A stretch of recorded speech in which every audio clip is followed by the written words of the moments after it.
Let's see who shows up. See who shows up.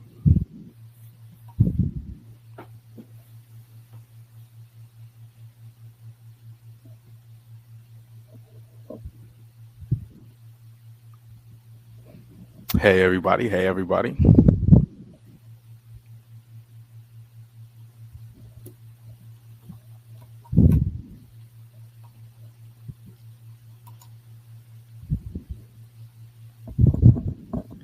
Just want to check. Can everybody hear me okay?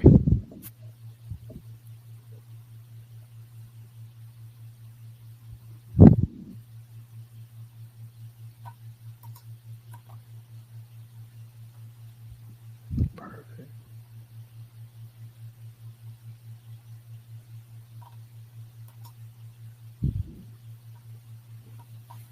Got several thumbs up on it. So. Yep. Perfect. Perfect. We'll just wait a few more minutes just to while everybody's filing in.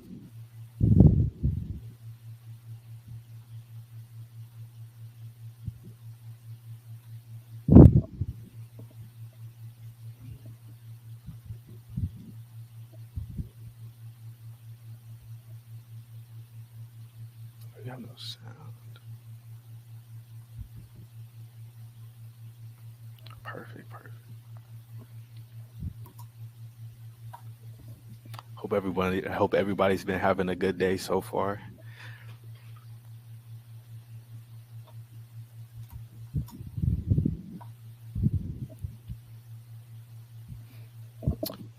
I need to leave earlier. Is this going to be posted after? Yeah. So essentially, after the webinar, there's going to be like an email sent out in terms of sending out slides, recordings, everything like that. So you would have to kind of reach out to Simco-Ion if you want those slides, if you want the recording, etc.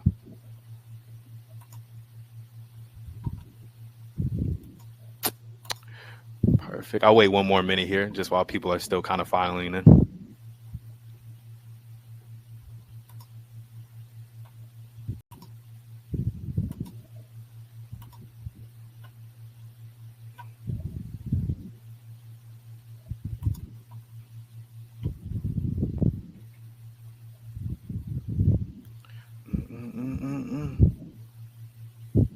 Okay, yeah, no. I'll go and get started now. I want to say thank you to everyone for joining us in our Texwipe and Simco-Ion joint webinar. My name is Caleb Harvey, and I'm currently working with the marketing team here at Texwipe. And today we'll just be going over cleanroom static control and how the use of ionizers and clean tip swabs can help you get rid of some of these contaminants in your cleanroom. And as much as I would love to present this information to you, I have an expert here that I think does a much better job of explaining it than I do. As you can see, I have Carl Newberg here, Manager of Applications Engineering for Simco-Ion Technology, here with me today. Carl's been working in the contamination and static control industry for over 35 years now, including 20 of them in the disk drive industry. He's also been a member of the ESD Association since 1995 and currently chairs 2 working groups for the ESD Association, Working Group 3, which is ionization, and Working Group 28, which is electrostatic attraction. He's a co-author of Contamination and ESD Control in High Technology Manufacturing and is frequently asked to teach seminars and tutorials on ESD and contamination control. He was also the keynote speaker at the 2024 STech show held by the Institute of Environmental Science and Technology recently. So I feel like we have the perfect presenter to go over this information with us today. So with that, I'll give the floor to Carl. Thank you, Caleb. I appreciate everybody joining us today. If you've been to the IEST show, you'll recognize some of these slides. There are also many of the slides that come out of the tutorials that either I put on or other folks have put on for the ESD Association over the last few years. You might be asking the question, what is Texwipe and Simco-Ion got to do with each other? Simco-Ion, of course, is a manufacturer of ionization technologies for cleanroom applications, mostly, although we do some work in non-cleanroom environments as well. And Texwipe, of course, makes swabs and wipers. What do these guys got to do with each other? Well, we are both an ITW company, the Illinois Tool Works. We're all, I guess I'm not sure what the legal term is, subsidiaries of ITW. So we've been working together on a couple of projects and discovered that, we kind of play in the same sandbox. which I guess is not a very good term for a clean room, but we spend a lot of time in clean environments together. We have a lot of the same customers and a lot of the same applications. And so we kind of supplement each other and augment each other. So that's how we got started talking together, and we decided to put on this joint webinar. So thank you again for everyone for joining us. And without further ado, I'll get moving here. We're going to talk about electrostatic charge, the charge that's generated when you're moving around, things like that, and the effects of that. You're going to hear me use the term ESD and ESA a lot. ESD, it's maybe old news for everybody, but it stands for electrostatic discharge, the ESD part of that. And then ESA is electrostatic attraction. Most of the time that's of contamination, but it can be of other things as well. So I'll talk a little bit about that in a minute. But you'll hear me too use those terms, and I probably won't spell out electrostatic discharge and electrostatic attraction every time. So what is ESD? ESD damage affects reliability and yield of mostly electronics kinds of things. It was discovered kind of back when semiconductors were invented in the 70s and earlier. We started discovering things where they were dying early life, or if they survived at all. And there's been a lot of work done in the ESD Association since that time to understand and control electrostatic charge and electrostatic damage. Again, affects integrated circuits, reticles, other electronics, everything from the wafer manufacturing facilities all the way to the assembling a box that's going to go, say, into an airplane or in a car. There's all kinds of areas where ESD control is critical. The other piece that's important is the ESA and the contamination that it causes. It doesn't really create contamination, but what it does is attracts the contamination to the product. We're going to talk a lot more about that in a minute, but that affects non-electronics as well as electronics. So some of the most critical ESA control is going on in the semiconductor wafer assembly, or not assembly, but processing, manufacturing of wafers. A lot of ESA control is being implemented there. And then also in the life science world, not electronics necessarily, although there is some of that in the life science, but a lot of work is being done in the electrostatic attraction, contamination control kind of yield world with effect to catheters and things like that. The other area is process interruptions. So some of the first work done by Ion Systems where they got pulled into semiconductor type processing early on, was wafers were drawing 4 or 5 inch arcs off of the wafer and zapping the tool, and the tool would lock up and cause the process to be interrupted. So that's one effect. That's an ESD cause, but an ESA, we also get brought in to help with vibratory bowls and things like that, where they're moving small pieces of equipment around, processing pieces around. They're charging up and they're not going where they need to go, and the robot can't pick them up. So we involved in that kind of thing. So ESA affects that as well. The one thing I'm not talking about here, I didn't put on the slide, is discharging, causing shocks to people. And every now and then we get called on those kinds of things. People are getting zapped as they're handling product or whatever. The reason I don't focus on that is that if we resolve the static charge issue for these other process-related things, the effect of ESD discharges to people kind of goes away as well. So that's a fourth kind of area.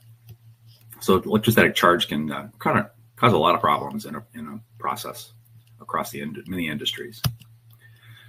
I like to show this slide when I'm flown into a show, and I know everyone is getting on a plane in a few days to go home. But if you think about it, everything in the cockpit of an airplane can be affected by ESD and ESA, from the pilots sliding across the seat and discharging to some avionics, to the assembly of the avionics being damaged during the assembly of it. The other areas, electrostatic attraction can affect the LED displays that they're using for avionics, and even the canopies. There's been a number of instances where these canopies are very complicated structures. Actually, they're not just a hunk of glass; they're layers of glass and acrylic and adhesive. And if you trap contamination in that, through the processing of it, it's a scrapped canopy, and they're very expensive. And of course, it's very critical too, particularly in a fighter aircraft or something, because if there's a dot there, is that an aircraft or a bird or a piece of dust, right? So their specs are pretty tight. So just a kind of a real world example of ESA and ESD and how it can affect maybe you getting on your next plane. Let's go backwards now to the physics of this, the root cause of electrostatic attraction and atomic electrostatic charge and atomic level phenomenon. So it is an atomic question. If you have more electrons and protons in the outer shells, then protons are actually in the nucleus, but if you have more electrons running around the outer shells than protons, you have a negative charge, and vice versa. You have fewer electrons. The question is, of course, how do you get there? How does this happen? How do we strip electrons off of one material and onto another? And the most common cause of this is what we call triboelectric charge generation. And a very, real world example of that is a roll of Scotch tape. You peel a piece of adhesive tape off, and if you have an electrostatic field meter, you can actually measure one surface is charged positively and the other surface is charged negatively. And that resulting charge can become a magnet for contamination, ESA, or induce charge into sensitive electronics, ESD. Some of the critical operations that I see in board assembly operations is where they're applying Teflon tape to a printed circuit board. And we got to provide a lot of ionization there to take care of that problem. So, we're going to talk about materials because materials is a critical piece of how we control static charge. And we basically group them into two material types: insulators, plastic, glass, rubber materials, things like that, where the charge is bound up on the surface. It cannot move. You can actually have polarities of both positive and negative polarity islands, if you will, sitting on a surface, and you cannot ground it. People try. We ask questions a lot of times. I put all these parts on this stainless steel table and it's grounded. Why is it still charged? Well, because the part you put on there is an insulator, and the charge won't bleed off of it.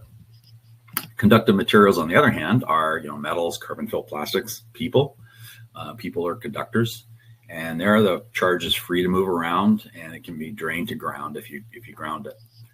So that's why one of the reasons you'll see in ESD sensitive work areas, a lot of people wearing wrist straps and things like that. So the material that we're kind of in between these are what we call static dissipated materials, and they're used mostly in the ESD control areas. We don't worry about them in ESA as much, but the ESD work areas are a critical piece to controlling the discharge off of sensitive electronics and sensitive items. So static dissipated materials are kind of fall in between. They're not an insulator. They're more conductive than an insulator, but less conductive than a conductor material is. So let's talk about electrostatic attraction for a bit. These are two pictures of a catheter, the same catheter actually. The one on the left was carefully brought out of the packaging and not allowed to charge, and it was held in an ISO 8 clean room. We'll talk about what clean rooms are in a minute. And for about 20 minutes, and you can see there's a few particles floating around on it, but for the most part, it's pretty clean. The one on the right was charged lightly by rubbing it with a nitrile rubber glove, and it charged to over 12,000 volts very, very quickly, very easily. And it was also held in that ISO 8 clean room. We then brought it down near the work surface where particles drift through gravity and airflow, and it basically vacuumed up the table. So I don't know which one you would want inserted into the vein in your leg, but I would vote for the one on the left. It's a little cleaner, or a lot cleaner, and it's a critical piece of this. So this is one of the teaching tools we've used to show that ionization works well to keep the charge off of things and keep things clean. I'm going to talk more about that. But you might ask, wait, you put this in a clean room. The catheter was in a clean room. Why are there particles in a clean room? Well, not all clean rooms are alike, and not all clean rooms are perfect. Actually, none of them are. So a clean room is basically a space with a ceiling, a wall, and a floor, and we're filtering the incoming air coming in. So the air coming in is very clean. The problem is, the perfect clean room, of course, is one with no equipment, no people, no processing in it, just a space. But that's a very expensive space for not making products. So most of the time we put things in the tool in the room. So there's different clean room styles.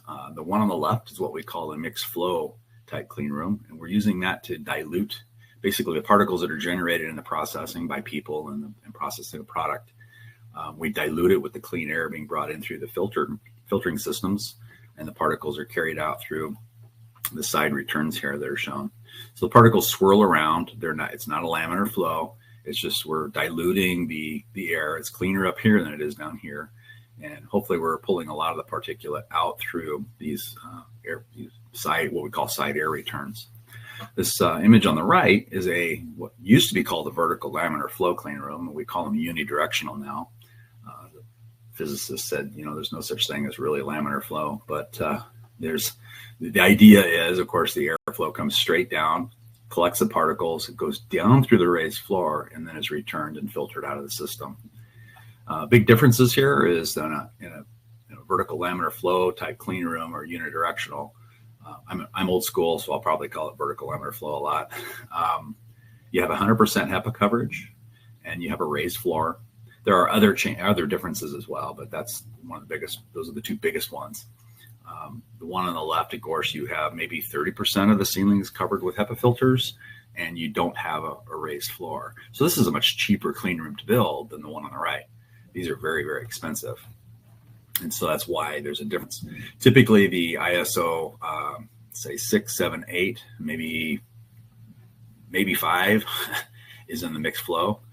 The unidirectional clean rooms are ISO 1, 2, 3, and 4 for sure, and then maybe some of the 5s. So 5 is kind of the boundary. You can sometimes get, to an ISO 5 level in this room by, using better air exchanges and better garments and things like that. And it all depends on how the particle counts are in the room when it's under use. But the problem, of course, is that we have a lot of sources of contamination. The environment itself is one of them, but hopefully we're filtering that out with the air handling systems.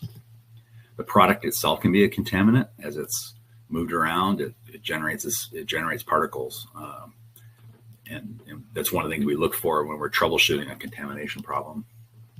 The processing of the product and the equipment that is used can also be a contaminant source.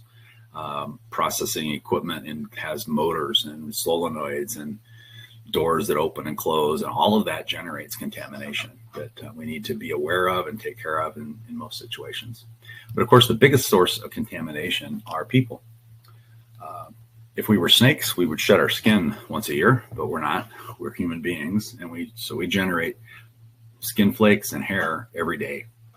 Somewhere up around 2 to 10 million particles of skin and hair every day is sloughed off of our bodies, and we need to deal with that because that is happening before, during, and after we've gone into a clean room, and that contaminant needs to be contained and dealt with. So the filters can only do so much. There's always plenty of particles around to contaminate product, and we've got to deal with that. Airborne particle charging. So particles floating around the air are, of course, materials. They can be conductive, they can be static dissipative, and they can be insulative. And a lot of them are insulated materials. And of course, when two materials, as we talked about earlier, make contact and separate, they charge. So these charge each other positively and negatively. Now they're floating around looking for your product or your item that has opposite charge on it, and they can be attracted to it. There are a number of forces acting on particles in clean rooms. Gravity, diffusion, airflow, and electrostatic charge. And electrostatic attraction is the highest force in the clean room acting on particles of various sizes. And you've got to be aware of that. So I have seen particles jump from one place to another, traveling over a meter in distance to a charged item. Watched them go upstream in an airflow, in laminar flow air in the clean room.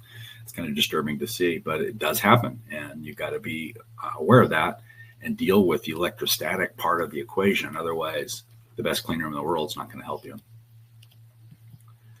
Been a lot of studies done on this. Clear back in 1988, this guy published a paper that basically took a wafer that was held at various voltages, and with more charge on it, it attracted more contamination. Quantitatively, we're also involved in this study where a 200 millimeter wafer was held in an ISO 3, a very, very clean mini environment, for a long time. It was about the same amount of time as a production cycle for this wafer. And the one on the left was held at 0 volts. The one on the right had 2,000 volts sitting on it. And you can see that the one on the right had 23,000 more particles after that period of time. So there's a lot of evidence of electrostatic attraction affecting yield, affecting cleanliness of parts, both in the semiconductor world. Of course, in the semiconductor world, we're worried about really tiny particles, whereas in the life science and that kind of environment, we're worried about visible particles. And when you come out of semiconductor, you go, those are boulders, not particles, but they're a critical thing. So the airborne particle charging effects. So particles will charge during collisions with other particles and other materials. When they come off of a surface, they will be charged, and we've got to deal with that. And how we deal with it is we use air ionization. So when charged particles make contact with air ions of the opposite polarity, they discharge. The problem is they recharge constantly. So as they're running around, bouncing off surfaces and each other, they recharge. So we need to provide constant ionization in most processes. Bipolar ionization neutralizes all particle charge on contact. It takes care of both polarities. Turbulent resuspension. What is that? I'll show you a picture here in a minute, but it's basically the particles as they settle on the floor and on tabletops and any horizontal surface through gravity, through airflow, they can get stirred up. When we move around, we charge them back, or we stir them up, and they're now bouncing off each other, recharging, and now they're available to deposit on products and surfaces. This is a picture. I used to do a lot of these gravel races, bicycle races, and this struck me as an obvious example of turbulent resuspension. The dust is settled in the front, but as soon as they start driving across it with their bikes, they stir it up. And I know that happens because that's not me up front. I'm way in the back, sucking everyone's dust. So those particles, of course, in a clean room can be charged and colliding with surfaces and other particles. And now they're going to increase the number of charged particles available for deposition on your product. The effect of this, I think of the Peanuts cartoon with Pigpen walking around, little poofs of dust every step he takes. If you could see the particles being generated in a clean room, if you turn off the lights and image it somehow, you could actually see every time someone moves, they're going to generate a little poof of particles of areas they step on. They might, as they move product across the table, they're going to generate that same thing. So it's an important concept that we need to be aware of. So a number of studies have been done. The IEST did one a while back, and I understand they've updated this chart. I didn't get a copy of it, but it looks more like the one on the right is what I was told. Again, I haven't seen it myself, but basically the 35% they found that 35% of the contamination in a general clean room was tied to people, had skin flakes, hair, fibers from clothing, things like that. The guy on the right back in 2016 did this paper, and this is more of a life science type environment. And he found 65% of the contamination was people. People ask me, why do you think that's different? Well, I believe this is probably done across all clean rooms, including semiconductor, where we're using full containment body, bunny suits and things like that. So you have fewer percentage of people particles here. Whereas, life science, they typically are in ISO 7, 8, 9, or 6, 7, and 8 clean rooms, and they have open frocked, garments and things like that. So you're going to have more contaminants from people there. That's my theory anyway. But it really doesn't matter, because ultimately you got to realize that 30 to 65% of the contamination in a clean room is tied to people, and we need to deal with that. And so what's the best way to do that? So things that we've learned over the last 20 years or so is that if we can ionize for not just product in the room, but also for the people that are in the room, we can drop a lot of that contamination. Of course, we don't want to drop that in the process. We would really rather drop that in the change room before people enter the clean room. Years ago, a lot of people had air showers, and the idea was we'd after they get garmenting up, would have particulate on the outside of the garment. Let's put them through a blower and knock it off. Well, like we did several studies at IBM when I worked at IBM and found that it didn't work. Air showers had no effect, really. They were very expensive to operate, but they really didn't do a good job. And now looking back, I realized it's because static was holding the particulate on the garments. So this is more of a life science type slide, but it kind of applies to semiconductor and any other type of clean room. So you're coming in from the outside, you got particles on your garments, on your clothing. You go under an air shower is one of the options we do. Is we have an ionizing blower hung up above the doors going into the change room, the gowning room. Then within the gowning room, we have ceiling emitters.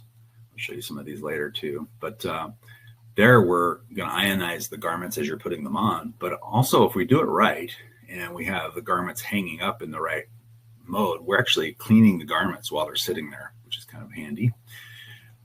Then after you're gowned up, you go through underneath another set of air shower, there's a set of blowers to act as an air shower into the clean room. So hopefully when you get under the ionization in the process, you're not dumping the contamination that you should have dumped back here. We know this works because we've turned the ionization system on, and within a week, the customer is calling us going, what did you do to our clean room, our change room? It's filthy. The floor is filthy. We have to clean it like 4 times as often as we used to. I said, yep, that's what we want. So we've learned to warn people ahead of time that you need to increase your cleaning of the floor substantially, especially the first month or so that we've turned the ionization on. We're dropping all the contamination off, all the things in the room. Some case studies. The other way we know this works is this particular catheter manufacturer had a 15% scrap level historically. We ionized the gowning room and the manufacturing line, and over a period of a couple of months, the yield improved to, the loss for product for contamination was less than 1%. So it went from 15% to less than 1% over a period of time. This is one of my favorite charts because it really shows the effect of it. I think a marketing guy must have got a hold of this slide because he moved this ionization line over here because we didn't want to show that it was really worse, but as indeed, that's what happened. We ionized the manufacturing line. They were running a 3.5% scrap level. We ionized the manufacturing line and the problem got worse. And this is when we discovered, well, we're taking all this dirt off people's garments and dumping it on the process. So we then ionized the gowning room. We built a little tunnel because they had a long walk between the gowning room and the process. And so for this particular situation, we ionized just a walkway for them to walk through. And then we dropped their yield loss down to less than 0.5%.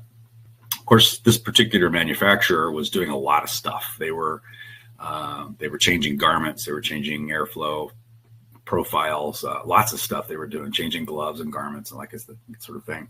And ionization was just a piece of it. So management was going, well, are we sure it was ionization? Well, this is easy. Just turn it off. And sure enough, it went right back up over a period of a couple of months. So clearly ionization can make a big difference. Let's switch gears and go to electrostatic discharge. Again, we're trying to control static charge, and if we do that right, we solve both these problems. But the ESD world is a little bit different than ESA, and I'm going to kind of highlight those differences now. So here's Bob. I call him Bob. I don't know what his name is. He's walking across the floor, charging himself up, and he discharges when he gets close enough to that doorknob. Most of us have had that happen. So this is a really good example of triboelectric charging as he's walking across and an ESD event that occurs.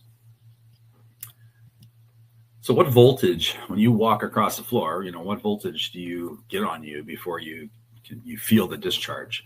Well, the lowest level that a human being can feel is about 3,000 volts. If you can hear the spark, it's like 5,000 volts. And if it hurts and you can see the spark, it's probably up in the 10,000 volt range. We know that people can generally generate, 10, 20, 30,000 volts very easily and be discharging. So, and I'm going to show the next slide. I'm going to show you, it talks about the sensitivity of devices. And you can see on this chart, I'm not anywhere, oops, clicking on the wrong thing. You can see over here on the left, I'm not anywhere near 3,000 volts. So as we, historically, this is a chart that was generated by the Industry Council on ESD for this ESD roadmap that they develop. And they actually have years go further out now, but this is a chart that I put together a year or so ago. So basically, this bar is the bottom of the most sensitive devices during this time frame, and the upper end is the most robust devices. So that's kind of what the graph is showing here. And as you can see that as time progressed in the 80s, things got better. And the question is, well, why they get better? Well, we learned a lot about ESD control during that time and how to keep parts safe. And they started adding circuitry to these semiconductor devices so that they wouldn't be as sensitive to ESD. So it got better. The problem is, of course, then line widths got finer and devices became smaller and they became more sensitive. So they started kind of dropping. And then the end bottom dropped out of the market here. We had a problem all of a sudden. And I mean, this was scary right in this time frame, because we were getting phone calls of, we went from 90% yields to zero, like overnight. What happened? And what happened was a lot of the semiconductor devices were getting the ESD protection removed from them because it takes up a lot of real estate, it takes up a lot of energy, and it takes up a lot of speed. So some of these very, very sensitive devices are also very fast, and they just have to take the ESD protection off the chips. So that's why this kind of dropped very quickly. Now, these most sensitive devices, some I call them marketing savvy groups, coined the term class 0 to describe these devices. I'm sure some of you are on the ESD Association are cringing when I say that. And we do we talk about it a lot. Class 0 in this case does not refer to any model. It does not refer to a threshold that's defined in standards, but it is a term that, these very, very sensitive devices, again, if I'm doing consulting and I want to, specialize in these very, very sensitive devices, I came out of the disk drive industry. They fell into this area. Or if I'm making a good product that is, aimed at these very, very sensitive devices, this is a term that a lot of people are using. I just bring it up because I get a lot of questions about what does class 0 mean? And that's all it means. It does not refer to a model test threshold that is done like you see in the MIL standards from HBM or CDM levels. Here's some photos of ESD damage. The one on the left is actually one of my photos. I took this when I was in the disk drive industry. I don't know if it came into me this way or if I killed it, but for a nice ESD event here, melted the magnetoresistive stripe here, very, very thin piece of metal. I call it the world's fastest fuse. This picture on the right came out of a textbook on ESD, probably written 20 years ago, just showing an ESD event. You can see all kinds of pictures of ESD event damage, and both purposeful done in a test and inadvertently. Just doing a Google search, you can see that. The ESD Association teaches a lot of tutorials on this, and they have lots of cool pictures as well. These are just examples. So how do we deal with ESD control? How do we deal with making these very sensitive devices that are getting more sensitive every day, and make sure that we can build them without killing them? So the ANSI ESD S2020 is an ANSI document. And basically, if you're an old timer, you'll remember MIL standard 1686. It was a military standard for ESD control in the military products area. And the DoD came to the ESD Association 30 years ago and asked them to take it over and write a document. And that's where S2020 has come from. We're now up to the 2021 version of this. This is listed as 2007, but there's our 2021 version. And it's kind of the industry standard. It is the industry standard for ESD control work areas. A sister document to that is TR53, which talks about compliance verification. So 2020 tells you got to put stuff in to make it work, to make a good ESD safe work area. TR53 tells you how to make sure it stays that way. And then the final document is TR 2020, which is a handbook, which is basically a how-to for 2020.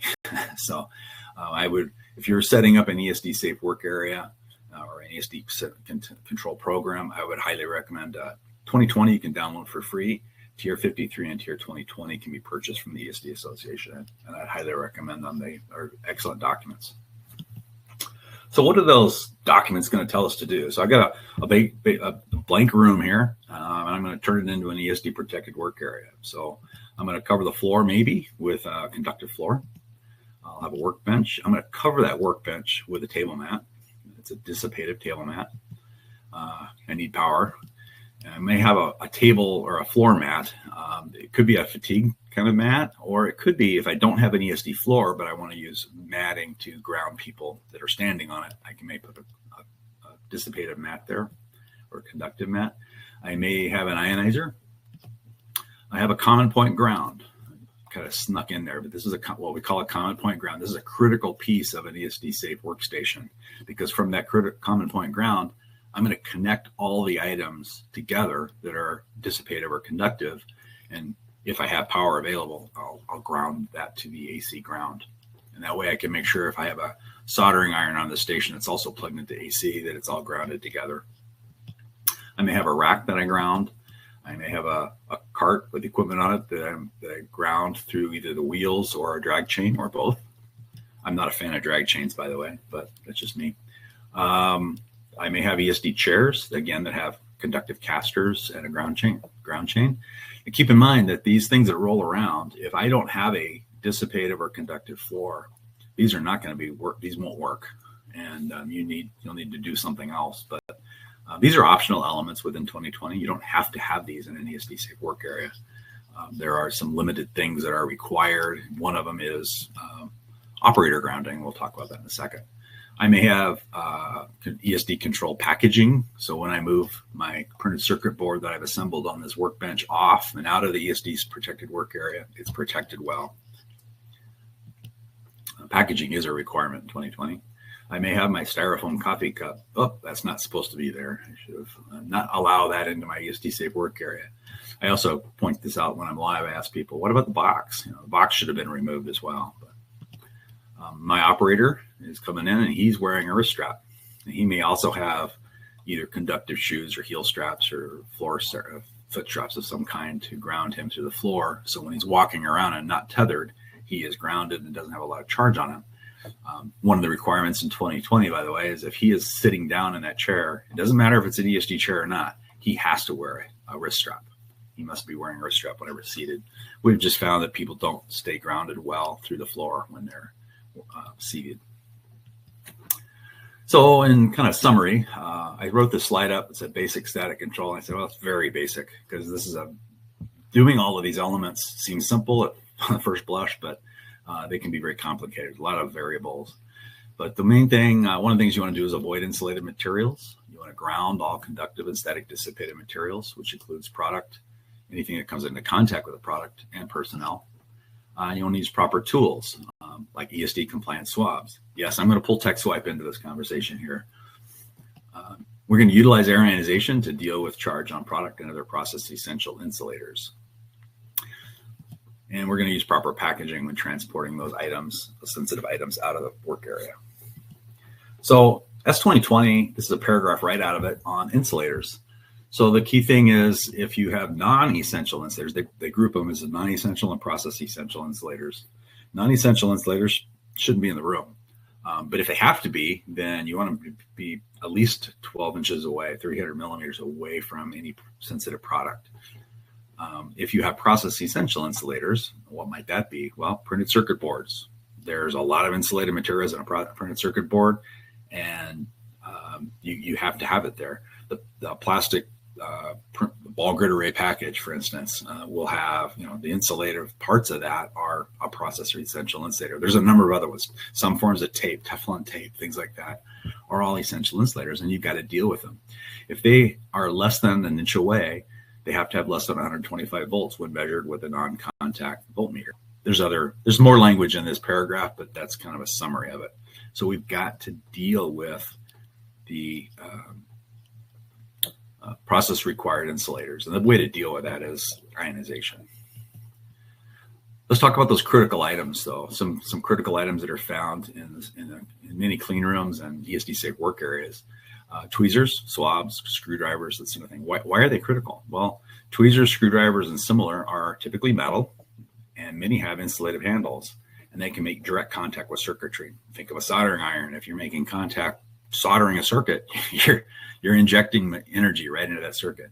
So you need to be very careful with those things.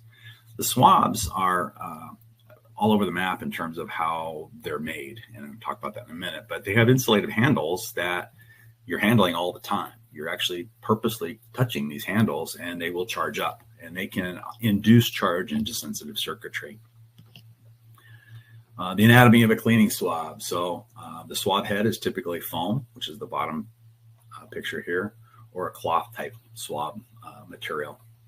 They're typically made of an absorbent material because they use them wet. And there's a lot of advantages to using them wet, and we'll talk about that.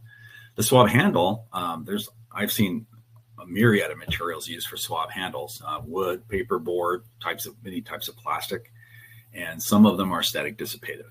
The ESD properties, though, do vary as much as the materials do. They're all over the place. What makes a swab an ESD safe swab? Well, a swab head, there's not much to be done there. It's a very clean material. It's typically used wet with isopropyl alcohol or a similar solution, but that has to be compatible with your swab material and with if there's an adhesive that's used to glue that onto the handle. Most of them are staked on. A lot of them are staked on, so they're not glued on. But if your solvent dissolves the glue, your swab head's going to come off. The key part of an ESD safe swab, though, is the handle. And you can see these are both kind of this clearish material, and they are static dissipative. They're in the 10 to the 8th, 10 to the 9th ohms range. So they are a dissipative material. And the advantage of that is that they don't charge, or if they do charge, it gets bled off before it can induce a damaging energy into your circuitry. Texwipe makes a number of swabs.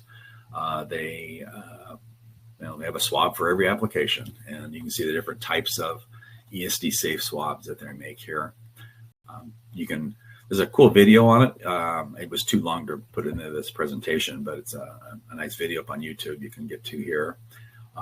They also want to highlight that they do package them for clean room and ESD safe work areas. So there's no worry about bringing them into your process and dealing with that. So air ionization, very briefly, we're going to finish up on air ionization here. If I have my insulated material that we talked about, I've got maybe have positive areas of positive and negative charge on my material, and I need to deal with that. So I'm going to fill the air around it with positive and negative air ions, and that will neutralize the charge. Seems basic, but there's a lot involved. So we make a myriad of ionizers available. The ones on the right, we can fill up a whole room with air ions using a room system. We have overhead benches, another example of a benchtop blower and a small benchtop blower covering a very isolated area of the board area that we're interested in ionizing. Some pictures. These are bar ionizers mounted in a load-unload station of a semiconductor processing tool.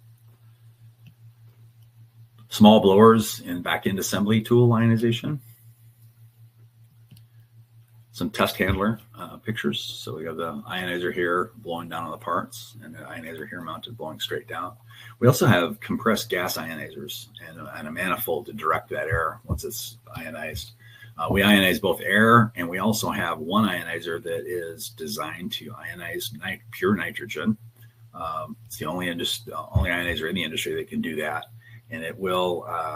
It's aimed really specifically at some very, very clean semiconductor environments. It's kind of a pain to run, but if you need to ionize, 5 nines of nitrogen, we can do it. So in conclusion, effective use of materials, techniques, and equipment as part of an effective ESD and ESA control program is critical. Don't avoid the basics, though, of static control for ESD, and don't avoid the basics of contamination control. We frequently are brought in and said, your ionizer is not working very well. Well, it's because you're using it in a warehouse, and it's a really dirty environment. The door's open, and you gotta do the basics to be able to utilize these tools in the best way. Don't be afraid to ask for help, and that leads me to my next slide. Next couple of slides, actually. The ESD Association is kind of the premier training and certification and document generation body for electrostatic discharge control. They are having a symposium in Reno, September 14th and 19th, and they have tutorials that are being taught there on site. ESD basics for the program manager and how-tos are for people that are fairly new to ESD control. If you're further along and you want to implement an ESD control program, they're doing a 2-day training on S2020 on how to start from a blank piece of paper and have an ESD control plan when you walk out. They also have the compliance verification technician certificate, which is a 2-day course, the 1-day exam. Contact ESD Association at their website and sign up if you're interested. IEST, again, they're the premier training and document generation group for clean rooms. They write the ISO standards for clean rooms, and they have a couple of trainings coming up as well. One in Memphis and another one in the Chicago area. And they have a lot of great training and activities there too. From product information, if you need ionization products, you can either contact sales services at that email address or myself. For Texwipe products, contact Brad Lyon at his email there at Texwipe. It's for swabs and wiper type products. And with that, I am done. Be happy to take any questions. Perfect. So, we have time for some questions. I want to say thank you, Carl. That was very informative, very insightful. And I love how you use animations. They really keep me engaged, but I don't know if that's just me, but I wanted to tell you that. Appreciate it. But, we have a question right here. It says, how does ionization work to clean the particulate in the air of my clean room? It doesn't actually clean the clean room. That's one of the comments. I get that question a fair amount. We don't clean the clean room. What we do is we help the particles become unstuck from each other and from surfaces so that the air handling system can clean itself and do a better job. We've frequently been told that we can make an ISO 7 clean room run almost as well as an ISO 6 clean room would do without upgrading it as a clean room, just by adding ionization. Okay, perfect. And then I saw one other question here. It says, why would a swab handle be an issue in an ESD safe work area?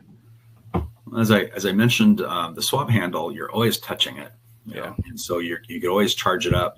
If it's not a dissipated material and it could be bled off through your hand as you're handling it, you could get a significant charge on it, and then you could induce charge into circuitry and then cause a discharge to occur at that point. Perfect. So we have time for maybe a few more questions if anybody has any. And if not, thank you again to Carl and Simco-Ion for helping us put on this webinar. I really hope it was very informative to everybody who's joined. If you want a recording or the slides or anything like that, we do have one more question. Ray asks, how do you decide on what type of ionization equipment? It boils down to a number of options. A lot of it depends on what's the class of clean room. Some of our ionization products are great for using in an ISO 7 or 8, like a blower. The guys that are putting into an ISO 1 clean room, they don't want a blower. They want to use the air that's being processed down through the ceiling, and the tool to drive the ionization to the product. Beyond that, we're also looking at the offset voltage requirements, how well does one particular ionization technology work from an offset standpoint, and also a discharge time. How quickly do you need to get the charge off your product? It's a good question. It's a very involved question. Then we have another question here. I'm not sure if you would be able to answer this one specifically, but which type of Texwipe swab would be useful for a microbial sampling into filling isolator? Yeah, you're right. I'm not the right guy for that question. Yeah, I'm not sure. And I would love to be able to answer that too. I am just an intern right now, so I'm still learning everything, but we are definitely keeping that question in mind. I will reach back out to you with an answer to that question. So I just want to let you know. But is there any more questions from anybody?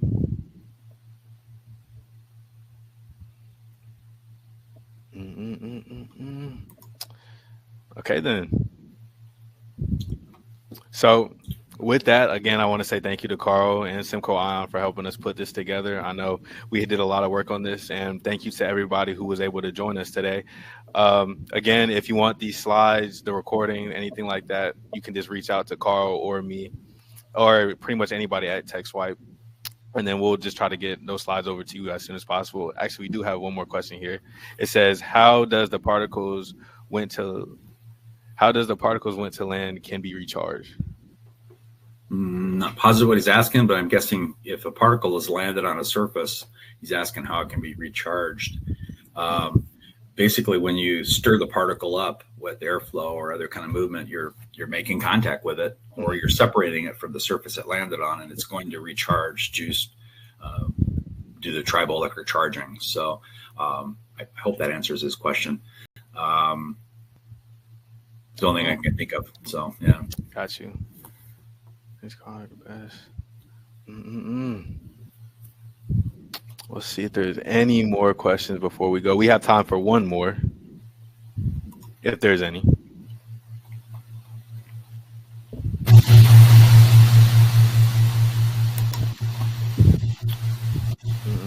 We're loading.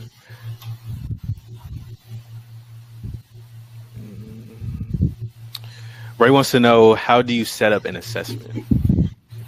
Good question.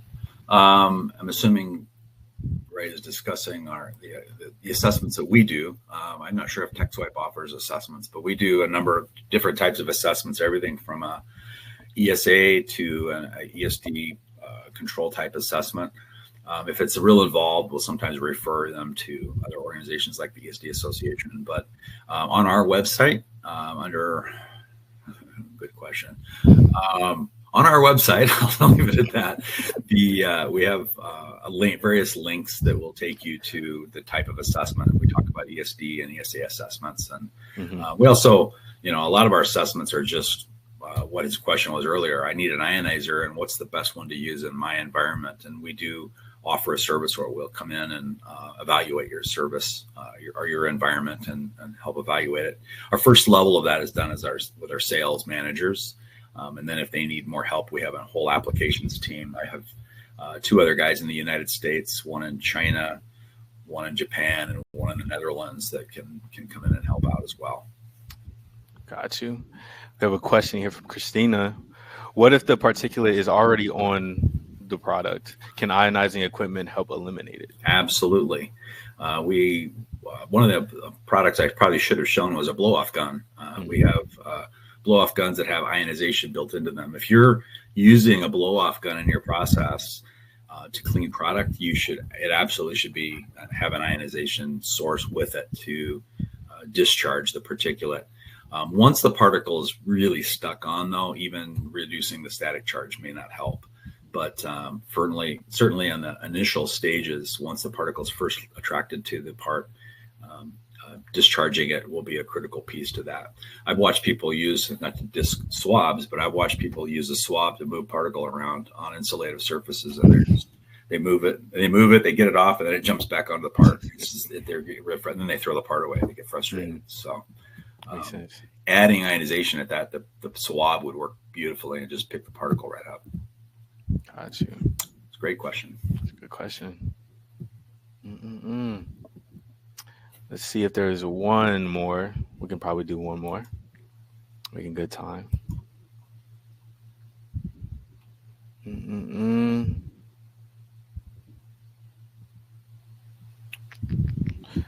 All right. I see one more. It's, what about the swab head? Why can't these be made ESD safe? The ESD swab, the swab manufacturers want to make this, because the swab head is typically used wet, it will leach out any of the stuff that's in it. And so they don't want to cross-contaminate. Typically ESD safe materials aren't as clean. The cleanest materials are not really ESD safe generally. So that's the reason it doesn't happen that way. On the flip side, you don't really need it to be ESD safe, because the IPA or the other chemical we're using has some dissipative properties to it and makes the swab head dissipative just in itself. You get less tribocharging in a wet environment than you do in a dry environment. Perfect. Well, with that, thank you, Carl, again. Again, if you want these slides, you can email myself, Carl, or anybody at Texwipe or Simco-Ion, and then we'll reach out to you if we're able to send out those slides in the recording. So with that, I want to thank everybody. Also be on the lookout. I know here at TechSwipe, we do have some future webinars and events that we plan on putting on. And I know at Simco-Ion, y'all probably do have some stuff too. So just keep an eye out for that. We're going to send out different things for it. But again, thank you to everybody for joining us. And I hope you all have a great day.